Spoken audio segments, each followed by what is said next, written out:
Bueno, pues buenos días, chicas, chicos. Vamos a esperar un momentito más a que terminen de entrar los que faltan, porque les voy a explicar la actividad que vamos a tener el día de hoy.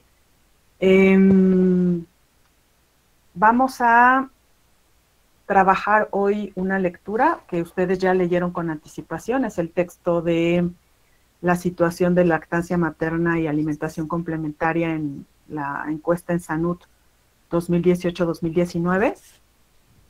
Es un artículo que se publicó en el 2020. Entonces, vamos a revisarlo con una tablita que yo creo que también ya revisaron ustedes en su casa, y si no la revisaron ahorita se las explico de todas maneras. La idea es que vayamos avanzando, ¿no? Si se fijan, hemos dejado atrás la parte de fórmulas lácteas, porque ya entendimos un montón sobre cómo las fórmulas lácteas impiden o se consideran una barrera para la lactancia materna. Le dimos mucho tiempo porque es uno de los componentes que tiene más peso en la problemática. Entonces vamos a seguir avanzando, y el artículo que les propuse para hoy tiene la finalidad de dos cosas. Por un lado, conocer cuál es la situación de la lactancia materna en los últimos años aquí en nuestro país. Y en ese mismo estudio, reconocer cuáles son algunas de las barreras, más bien estas no son barreras, las razones que las mujeres que no amamantaron ofrecen cuando se les pregunta por qué no amamantaron, ¿no? O sea, esto nos da pistas acerca de las barreras, no es directamente las barreras, pero nos va dando pistas acerca de cuáles son las explicaciones que las mujeres dan acerca de por qué no amamantaron, ¿no? Entonces, bueno, les explico un poquito acerca de por qué,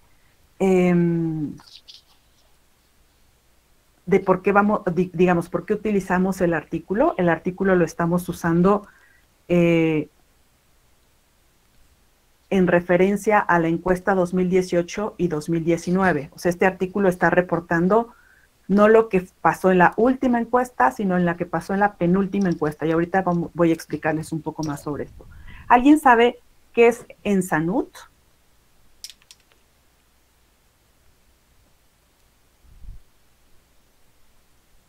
¿No? Bueno, ENSANUD, ahí lo dice el texto, pero si no se acuerdan, ENSANUD son las siglas de una encuesta que se hace desde el 99, más o menos. Y es Encuesta Nacional de Salud y Nutrición.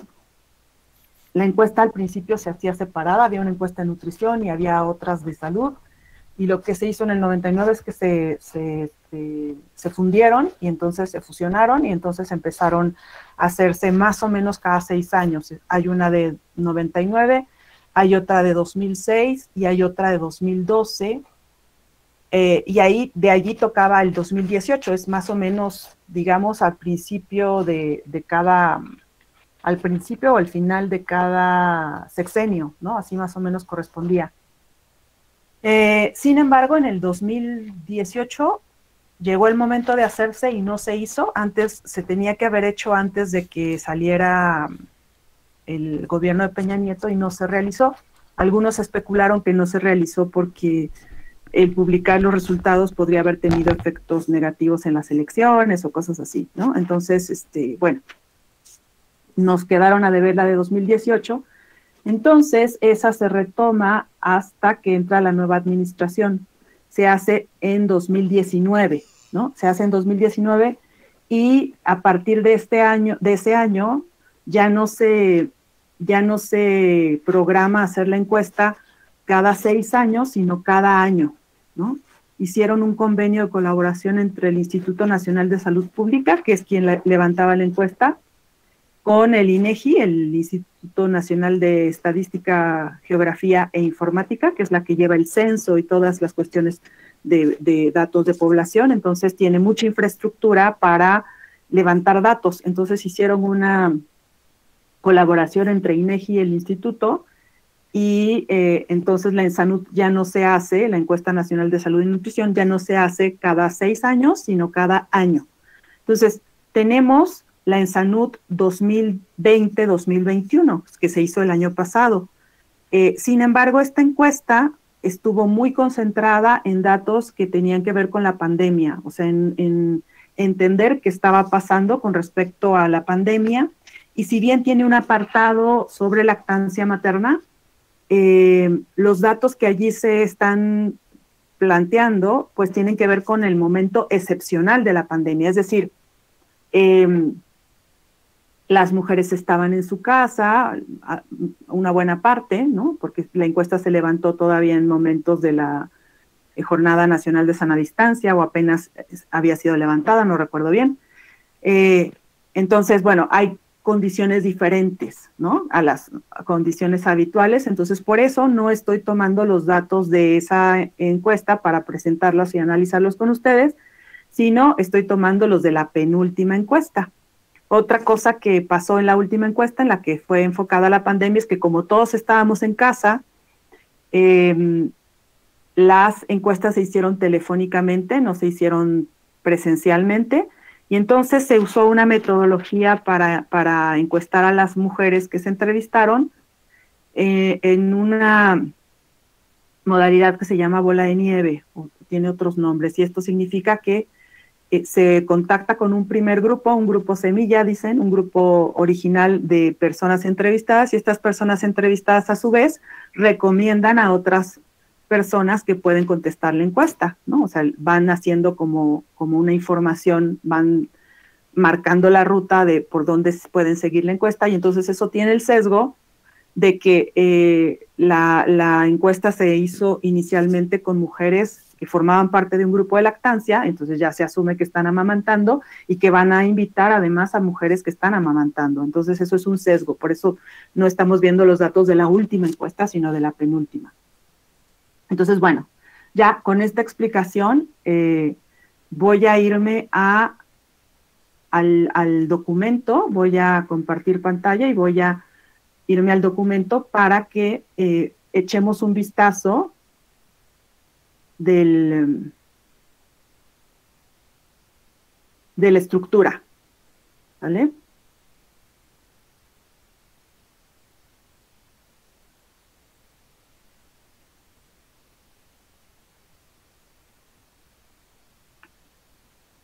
¿Ya no tuvieron problemas para abrirlo? Como que estaba dañado el sitio del instituto porque todo ese día que me estuvieron diciendo yo lo estuve checando y no abrió, y ya hoy que lo quise imprimir, lo volví a abrir de allí y ya funcionó. Ahorita está en el Medigraphic, pero bueno. Okay.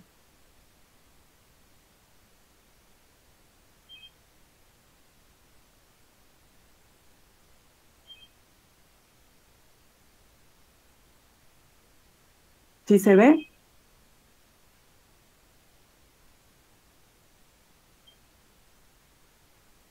¿Sí se ve la pantalla? Sí, profe. Nada más que mucho. Sí, profesora. Está muy chico, espérenme, déjenme ver si puedo quitar esto y que no se vea, solo se vea el...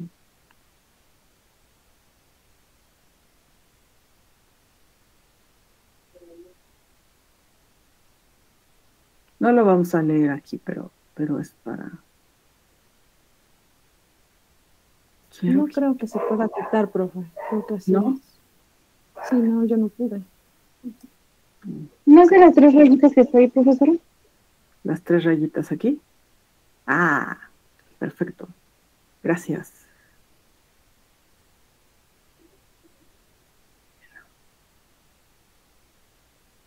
Es que tengo el mouse que es... Voy a centrar. Ya, ahí está. Bueno, vamos a ver un poquito de la estructura del documento y luego ya se van a trabajar.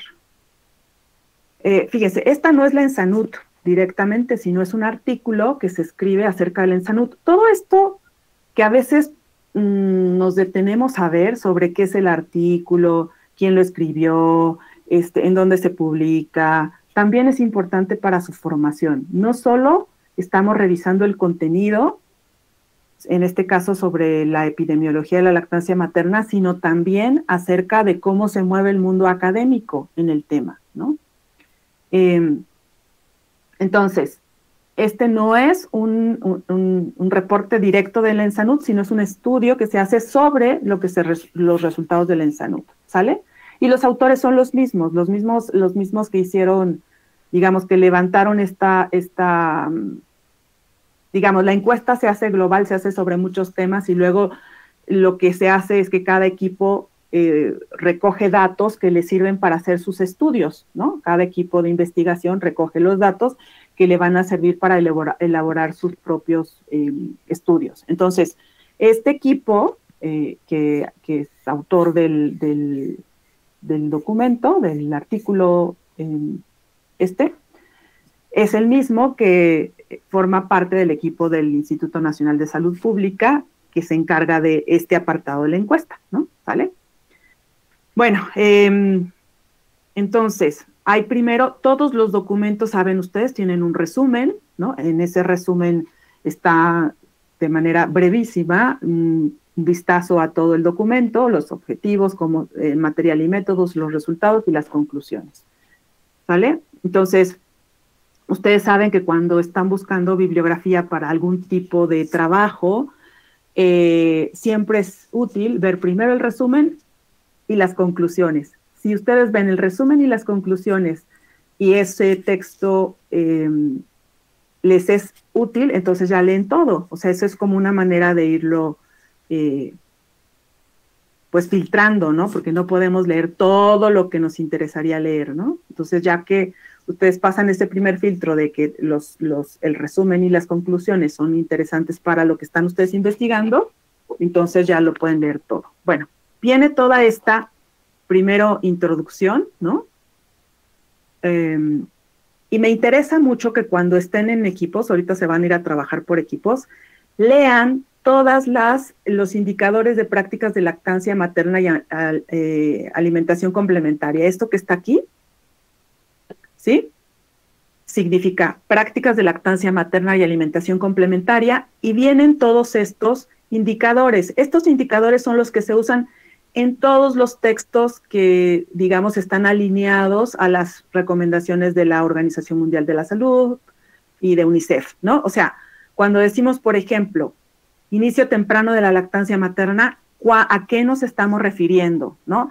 Si alguien dice, no, pues a la primera hora y media o a los 3 primeros días, o sea, no es caprichoso, sino que hay un indicador que dice exactamente a qué se refiere el término. Entonces, para leer todo el texto con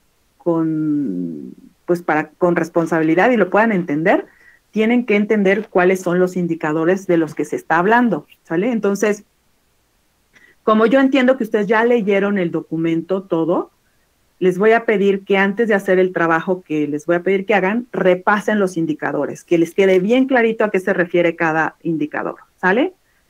Léanse la introducción, esto antes de material y métodos, repásenlo, ¿no? Material y métodos es cómo se hizo el estudio, cómo se levantó la encuesta, quiénes se entrevistaron, qué tipo de métodos hicieron para el muestreo y para el tratamiento estadístico, etcétera. ¿Sale? Aquí dice, detalla las variables sociodemográficas, los métodos estadísticos, y luego se va a resultados. O sea, yo entiendo que ustedes ya leyeron el documento y entonces no nos vamos a detener ni en las cuestiones sociodemográficas todavía, ni en la cuestión de material y métodos, porque nos va a quitar ahorita el tiempo que tenemos de la clase. Pero si no lo leyeron, vayan y léanlo todo, ¿no? Cuando estén trabajando, porque si no, no van a entender los resultados, ¿sale? Si los leyeron todos, entonces se van directo a resultados. Si no lo leyeron, entonces lean también resultados.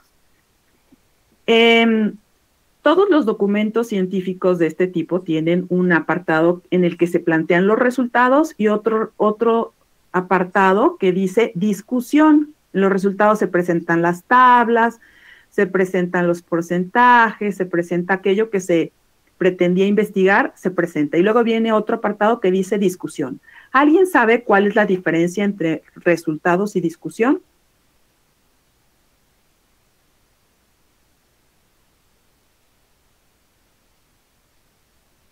¿Nadie lo ha observado nunca cuando tienen que leer?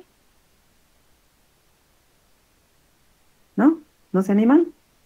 Bueno, los resultados se refiere a tal cual lo que se encontró en la investigación, o sea, los datos, las informaciones, las comparaciones, las gráficas, ¿sí? Todo lo que se pretendía investigar y se investigó, ¿no? También hay presentación de resultados en documentos que no son cuantitativos, que son cualitativos, y es tal cual lo que se encontró, ¿sí? El relato de las voces, el extracto de las entrevistas, dependiendo de qué se trate, ¿no?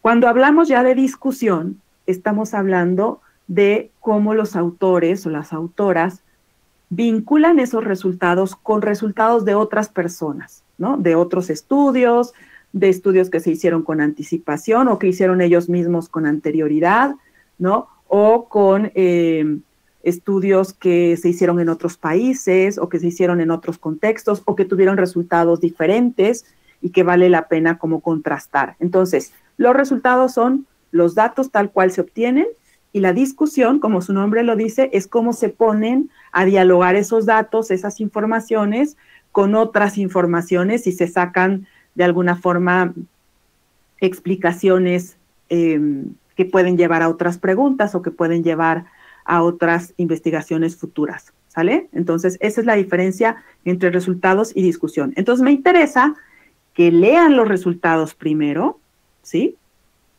Y lo que vamos a tratar de hacer en el ejercicio es un ejercicio en el que ustedes pongan elementos para discutir, ¿sí? Quienes están haciendo el documento ya son expertos en hacer este tipo de trabajos, pero nosotros que estamos como empezando en estas cosas, vamos a hacer un ejercicio que pueda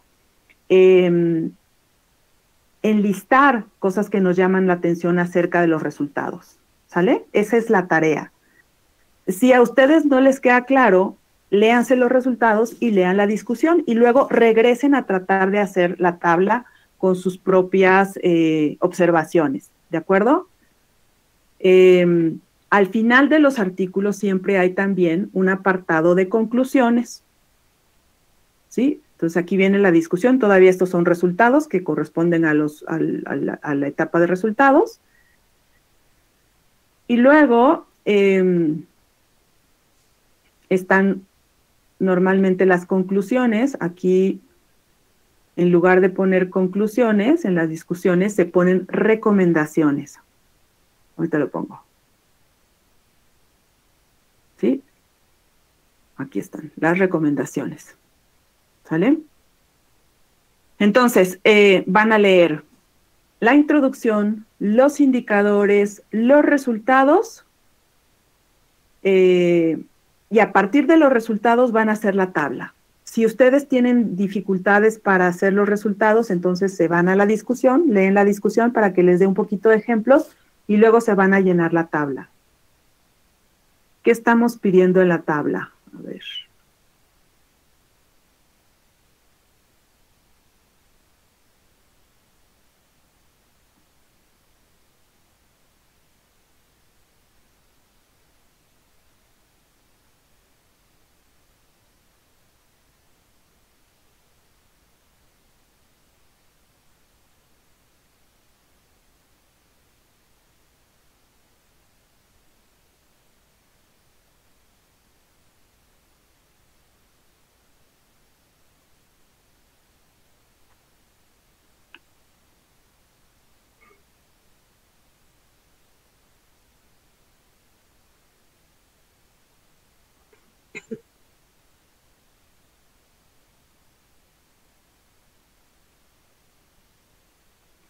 Perdón que no lo tengo abierto, lo que pasa es que tengo un montón de archivos de lo del diplomado abiertos y luego se me pierden las cosas, entonces no lo mantuve abierto.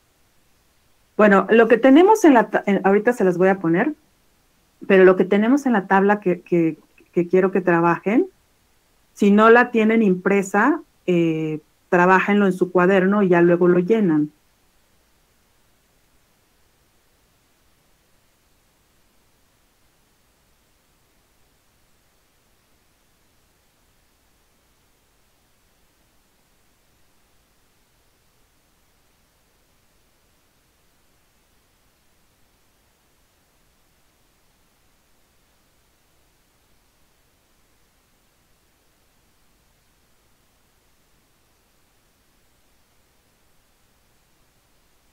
En las instrucciones, yo lo que hice fue copiar resultados, ¿sí? O sea, lo que hice antes de que diga trabajo en equipos, no sé qué, lo que hice fue copiar resultados, o sea, son las mismas cosas que están en el texto del artículo, pero puestos así como enlistados, pues, es lo mismo.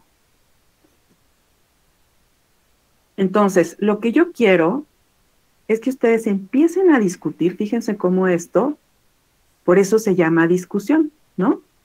Que empiecen a ver el resultado, o sea, el resultado lo pueden poner acá. Dice, no, todavía no se los he puesto, espérenme.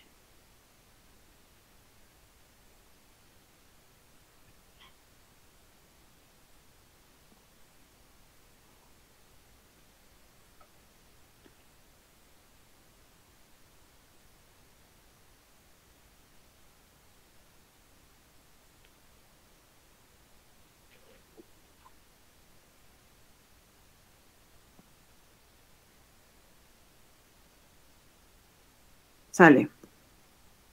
Bueno. Dice, identifiquen la información de la tabla de abajo y márquenla en el artículo. ¿Qué quiere decir esto? Que yo estoy enlistándoles algunas informaciones, algunos datos que a mí me parecieron relevantes, ¿sí? Entonces, lo primero que tienen que hacer es, ya después de que leyeron los indicadores, claro, que recordaron a qué se refiere cada indicador, es que van a ir al artículo y van a localizar dónde está ese dato, ¿sale? ¿Dónde está en el artículo ese dato? Porque entonces van a ver en qué contexto se está diciendo la información, ¿sale? Entonces, identifiquen la información de la tabla de abajo y márquenla en el artículo. En la columna de la derecha, hagan comentarios acerca de la relevancia del dato y acerca de preguntas o cuestionamientos que podrían derivarse a partir del dato. Pueden tomar varios datos y compararlos o plantear preguntas sobre estos. Y les pongo algunos ejemplos. Son cosas que a mí se me ocurrieron, pero seguramente a ustedes se les pueden ocurrir otras, ¿sí? Por ejemplo, está el indicador, ¿no? Un indicador nacional que los niños menores de 24 meses amamantados alguna vez corresponden al 95.6% de todos los bebés menores de 24 meses, de 2 años, ¿sí? Esto me puede llevar a dos cosas. Primero a pensar, 95.6% es un porcentaje bien alto, ¿no? Quiere decir que si solamente el 4.4% nunca fueron amamantados, es un porcentaje pequeño. Algo podemos pensar acerca de que puede ir bien, ¿no? O sea, 95.6% es un porcentaje que nos habla de que muchas mujeres hicieron el trabajo de llevarse al niño al pecho. ¿Qué pasó con esos niños? ¿No? Porque luego cuando vemos otros datos, vemos que esos 95% ya no se sostienen. Luego vamos a irlo revisando. Aquí hay otro dato. Niños con inicio temprano de lactancia, y vamos a recordar cuáles, de acuerdo a los indicadores que nos están poniendo en el artículo, cuáles son qué significa el inicio temprano de la lactancia materna. Y el inicio temprano significa que sean amamantados en la primera hora de vida, ¿sale? Entonces, ya que lo vimos, podemos ver el dato. 47.7% de los niños tienen un inicio temprano de lactancia, o sea, en la primera hora de vida. Eso quiere decir que es casi la mitad, y eso es bueno, ¿no? Porque ya hemos visto que iniciar la lactancia tempranamente la facilita por muchas razones, ¿no? Porque se activan mecanismos instintivos en el bebé, se produce oxitocina y eso ayuda también a la producción, a la liberación de leche en el caso de la madre. Ya vimos que también, digamos, si se inicia tempranamente hay menos oportunidad de que se meta la fórmula, ¿no? Porque se activa el mecanismo más temprano, etcétera, ¿no? Entonces, sin embargo, el 52.3% de niños no iniciaron la lactancia tempranamente. O sea, si le restamos a 100%, el 47% que nos está diciendo el dato, nos está diciendo que más de la mitad de los niños no lo pudieron hacer, ¿no? No pudieron iniciar tempranamente. ¿Qué consecuencias tiene esto, no? Esto es parte de lo que nos llevaría a pensar, bueno, ¿cuál es la la implicación de que solo menos de la mitad de los niños inician tempranamente y los otros no. Se van dando cuenta de qué estamos haciendo, ¿no? Es libre, no, yo no les puedo decir qué tienen que pensar con respecto a esto, por eso quiero que estén en equipos para que se den ideas unas a otras, ¿no? Ingesta de líquidos en los primeros 3 días de vida, el 34% de los niños, esto es 1/3 de los niños, ¿no? Consumen líquidos en los primeros 3 días de vida. A ver, pensemos, ¿por qué es importante este dato? Cuéntenos. Alguien que me diga, ¿por qué es importante el dato y preocupante? El dato de que 1/3 de los niños que nacen toman líquidos los primeros 3 días de vida. ¿Por qué es relevante? Sí, Pamela. Porque se supone que nada más deberían estar lactando. Exacto. ¿Y qué efectos puede tener que tomen agua, o que tomen té, o que tomen suero, o que tomen otro líquido? Que se van a llenar, entonces van Ajá. a querer lactar menos y se puede Exacto. cortar la leche. Exacto, ¿sí? Exacto. Entonces, fíjense, cuando ustedes van pensando ya en estas implicaciones, están haciendo una discusión, están haciendo lo que los autores van a hacer en el apartado de discusión. No quiero que hagan trampa, o sea, solo quiero que vean la discusión si no le entienden al ejercicio, ¿sale? Pero me interesa muchísimo que hagan el esfuerzo ustedes de sacar sus propias conclusiones de por qué el dato es importante, ¿no? Esto que estamos haciendo ahorita les ayuda a ustedes a practicar la habilidad de argumentar, ¿no? A veces nos cuesta trabajo expresar nuestras ideas porque no hemos practicado lo suficiente. Entonces, este es un ejercicio de argumentación, ¿sale? Lactancia materna exclusiva en menores de 6 meses es del 28.3%, que sigue siendo bajo. ¿Se acuerdan de si lo comparamos con los datos mundiales, ¿no? No estamos en las cifras más altas de lactancia materna, estamos como en las intermedias, tampoco estamos en las más bajas. La discusión está planteando allí en el artículo que este dato en particular mejoró con respecto a la última encuesta. La encuesta que se hizo en 2012, o sea, hace 10 años ya, la lactancia materna exclusiva era del 14%, ¿no? Entonces, ¿qué quiere decir? Que se duplicó, ¿no? Se duplicó. En la discusión del artículo dicen algunas cosas, se mencionan algunas de las cuestiones que podrían haber ayudado a que ese porcentaje subiera. No pueden demostrarlo porque se necesitarían estudios de seguimiento, ¿no? De preguntarle a cada niño qué fue lo que influyó, etcétera, etcétera, en una muestra y tal, o a una mamá y hacer el seguimiento. No se está haciendo así, este es un estudio transversal, o sea, es un corte en un momento, no es un seguimiento longitudinal. Entonces no pueden hacer afirmaciones sobre cómo fue que mejoró, pero es probable que hayan sido acciones de promoción de la salud, ¿no? Acciones tanto de normatividad, pero sobre todo también esfuerzo de la academia, de grupos académicos y de grupos organizados de la sociedad civil, ¿no? Que hicieron, impulsaron medidas y pudieron llevar a esta mejoría, ¿sale? Entonces, si vemos el dato así nada más, 28.3% de lactancia materna exclusiva en menores de 6 meses. ¿Qué les brinca cuando ven este dato solito?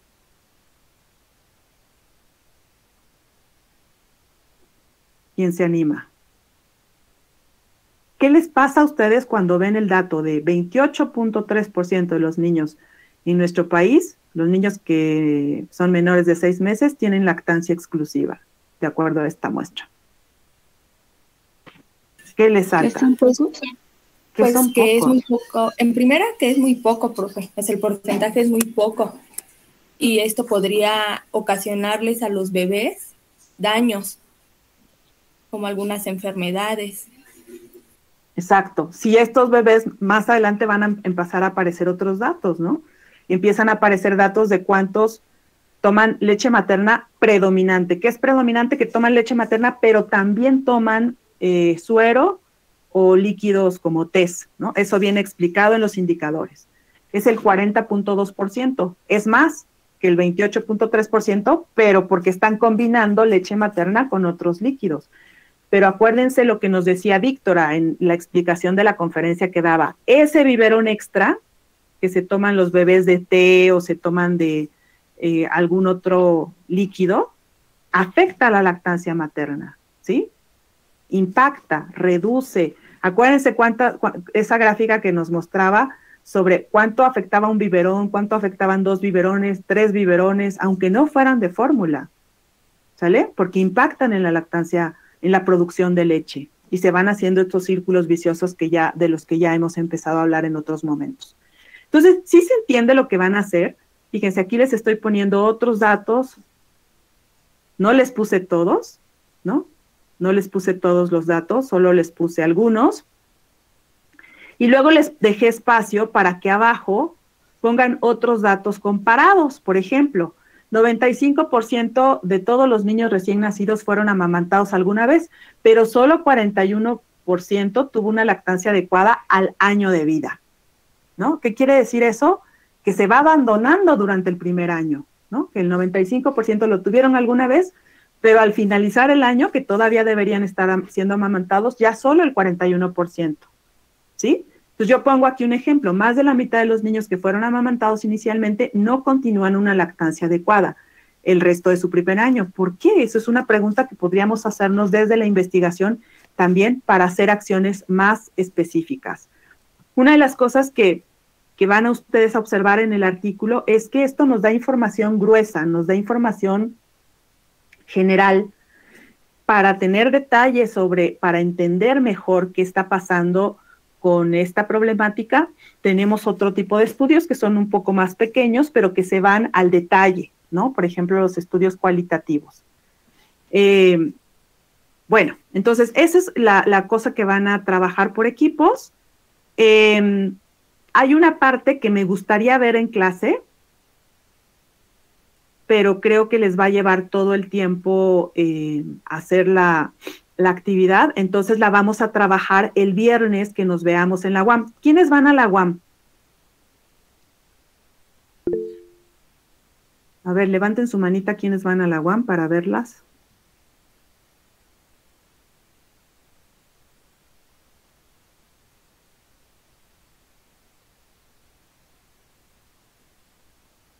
Ok, tengo pues creo que son, a ver, espérenme, es que no, abrir fila, ya. 1, 2, 3, 4, 5, 6, 7, 8, 9, 10, 11. 11 con Jessica, 12. 12 personas. Y estamos en llamada 1, 2, 15 personas. O sea, eso quiere decir que yo soy una de las personas. Entonces, hay alguien que no. ¿Quién no va? Nada más, no, ni les voy a regañar ni nada, nada más quiero saber. Bajen todos su mano y ahora díganme quién no va.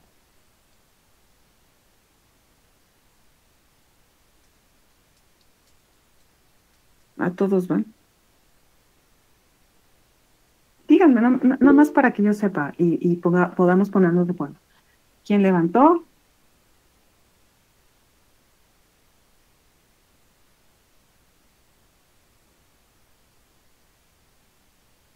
Profesora, disculpe, sí. Es que yo tengo un examen y, bueno, es que las semanas anteriores mi profesor de estadística no nos daba clase los viernes. Entonces, cuando usted nos dijo, fue como de, pues sí voy a ir. Pero ahora nos dijo que nos va a hacer examen el viernes. Ok. Entonces ya no podría asistir. ¿Y a qué hora tienes tu examen? A la 1. Ok, entonces ojalá te puedas meter al Zoom. Sí. ¿Sí? Bueno, entonces, ¿solo tú, solo Jocelyn? ¿Alguien más no va? Me interesa porque me quiero poner de acuerdo con ellas. ¿No? Bueno, ok. Luego nos ponemos de acuerdo, Jocelyn, para que veamos esto. Miren, como no nos va a dar tiempo ahorita de ver lo de la gráfica de la situación de razones para no amamantar, eso lo vamos a revisar el viernes. Nos quedamos un ratito en la UAM, nos podemos acercar a un jardincito, hacemos un circulito y allí platicamos de esto, ¿sale? Sí me interesa que vean la gráfica. En el artículo viene una gráfica que dice principales razones para nunca amamantar, ¿no? Entonces, esas son las razones que dan mujeres encuestadas que nunca ofrecieron el pecho.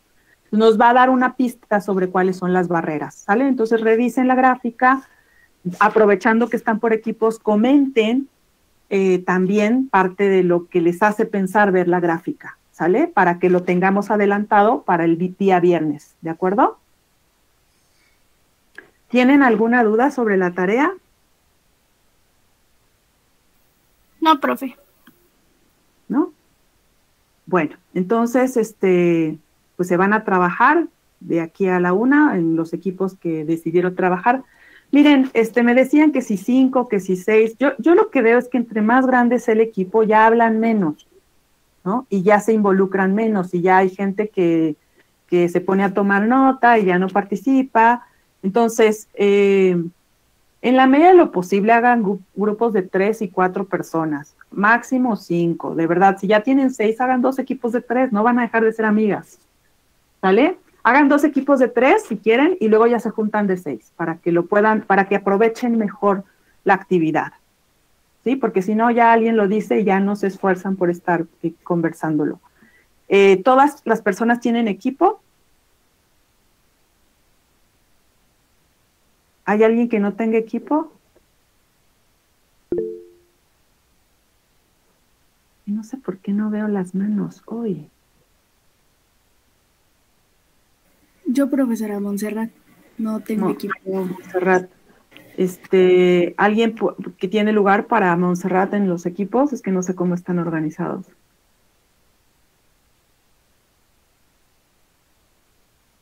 Un equipo de... es con Pau, entonces no sé si se quisiera unir. Ok, ¿te vas, Montserrat, con Pau y Jocelyn? Sí, está bien, gracias. Ok, entonces, bueno, pues se van ya por su cuenta. Podemos hacer aquí salones, pero como ya no nos vamos a ver, háganlos por su cuenta, ¿sale? ¿Les late? Sí, profesora. Sí, bueno, profe. Bueno, nos vemos el viernes entonces, a las 9:30 de la mañana, ¿les parece? En la UAM Xochimilco, en el edificio central. El edificio central está en medio de... Ustedes pueden llegar tanto por la Calzada del Hueso como por Calzada de las Bombas. El edificio central está en medio, es un, pues cualquiera les dice dónde está el edificio central, tiene unas jacarandas, y ahí es donde están los elevadores del edificio central. Por ahí nos vemos por las jacarandas, y de allí ya caminamos a donde está el auditorio. Si alguien se pierde, el evento va a ser en el auditorio del edificio BA, se los pongo en el chat. BA, B de bueno, A de Alicia, y ahí vamos a estar desde las 10 de la mañana. Entonces nos vemos a las 9:30 para que podamos irnos caminando juntos. ¿Sí? ¿Alguien levantó la mano? Sí, profe, para entrar únicamente, bueno, entramos con la credencial de la universidad, de la de nosotros, o nos tenemos que entrar o algo así. Miren, yo creo que es como en la UACM, o sea, te piden que muestres tu credencial o que te registres si no eres estudiante de allí. Entonces, no se olviden de su credencial de la universidad. Si por alguna razón la tienen extraviada o algo, lleven alguna identificación del INE o cualquier otra que tengan para poderse registrar. Su cubrebocas, ya saben, todo esto, no vayan enfermas, y ya. ¿Vale? Porque vamos a estar, al final sí consiguieron un auditorio, entonces vamos a ser como 80 personas, ya no somos tan poquitos. Íbamos a ser poquitos si solo era por Zoom y solo entrábamos unos cuantos al auditorio, pero como se fue juntando más gente, sí consiguieron el auditorio. Entonces vamos a hacer varios grupos. Sí, ¿quién más levantó? Profesora, ¿los compañeros de otros cursos también pueden ir? Miren, yo ya invité a 2 profesores y van a llevar 3 grupos, entonces ya me da pena llevar más gente, ¿no? O sea, la verdad es que ya sí me dijeron inviten, pero pues grupos completos, pues está muy complicado. Sí es una persona sí, que va con ustedes, pero ya grupos completos ya me da pena. La conferencia es sobre, les decía yo, escucha, cuidado y mito, así se llama, y la da el profesor Manuel Outón. El profesor Manuel Outón la da en el contexto del curso de la la doctora Connie Chapela, un curso que ella da para la carrera de enfermería sobre promoción de la salud. Entonces, para que sepan, no es una conferencia de Connie Chapela, sino que estamos invitadas a las actividades de su curso de promoción de la salud con gente de enfermería, con compañeras enfermeras en formación, y el invitado es Manuel Outón. Manuel Outón, les decía yo, es filósofo y ha estado muy cerca del trabajo de promoción de la salud de Connie Chapela, y bueno, esperemos que nos cuente cosas bonitas para entender mejor la promoción, ¿vale? Desde la filosofía, desde el concepto del humanismo, ¿vale? No desde los conceptos institucionales, no desde los conceptos que nos definen como profesión, sino desde los conceptos que nos definen como personas, ¿vale? Entonces, si llevan a una persona, a lo mejor sí, pero no inviten masivamente ya porque ya somos muchos, ¿vale? Órale. Sí, profesora. ¿Alguien más? Va con nosotros Lourdes, porque también lo va a conectar con el curso de Salud Comunitaria 2, ¿va? Bueno, pues nos despedimos entonces, nos vemos el viernes. Cualquier cosa, aquí estoy con el chat. Perdón que no les contesté anoche, pero la verdad es que estoy como hasta el copete de trabajo y ya no vi el celular. Me dormí a las 12 de la noche, pero ya no vi el celular. Entonces, bueno, vale, nos vemos el viernes. Bye. Sí, profesora. Nos vemos, profesora.